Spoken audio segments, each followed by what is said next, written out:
2002 through 2006 Honda CR-V transmission service. I'm Brian Nessa from How To Automotive. I'm going to walk you through the steps of servicing your transmission. To get started, you're going to need to get your vehicle up in the air. If you're doing this at home, use floor jacks and jack stands and get the front of the vehicle up as high as you can get it.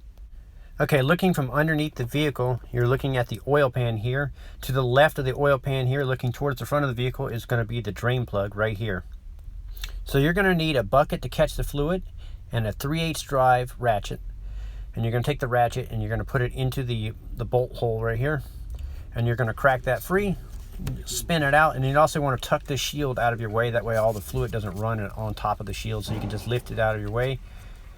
And go ahead and take out the drain plug here and let it drain for about 3 or 4 minutes to get all the transmission fluid out of it.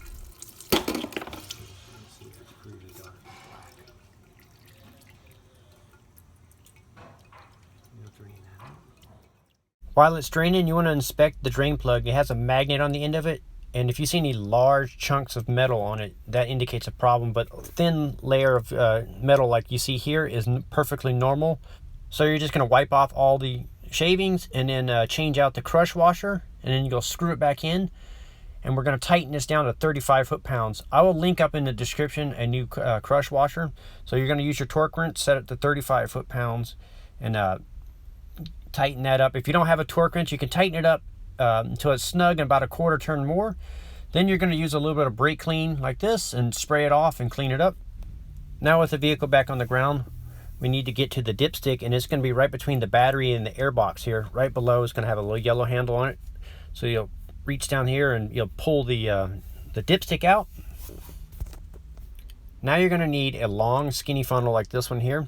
And what we're going to do is we're going to slide it down in between the battery and the air box. And what I do is I just squeeze the funnel and kind of form it to the shape that it needs to be in. And we make sure that the tip is inserted down there into the hole where the dipstick went through. And you should be able to see this with a flashlight. So now we're going to fill this up with 3 1/4 quarts of Honda DW1 transmission fluid. There will be a link in the description of the video for the fluid and the crush washer. That way if you need to pick these up, you can get those there. Now that it's full of 3 1/4 quarts of transmission fluid, I'm going to put the dipstick back in. We're going to start the vehicle up. So I'm going to start the vehicle up, let it idle for a minute or two and kind of warm up a little bit. And then what I'm going to do is I'm going to shift it 1 gear at a time. So I'll go reverse, drive, neutral, first, second, and back up to the top, back to park position.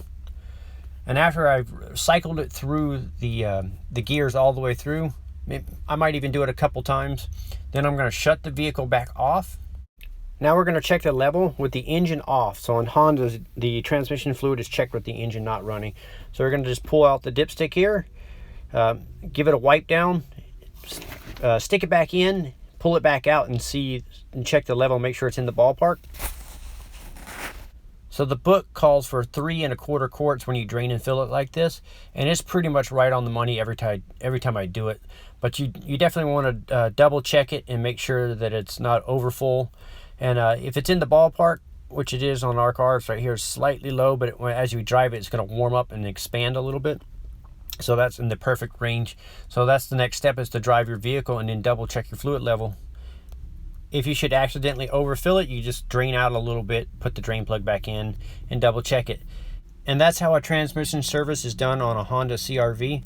I'll leave a link for the fluids and the crush washers in the description. That way if you need to pick them up, you can find those there. I'm Brian Nessa from How To Automotive. I'd like to thank you guys for watching my videos. Encourage you to subscribe. Invite you to head over to the howtoautomotive.com website for more valuable videos like this. Thank you again for watching.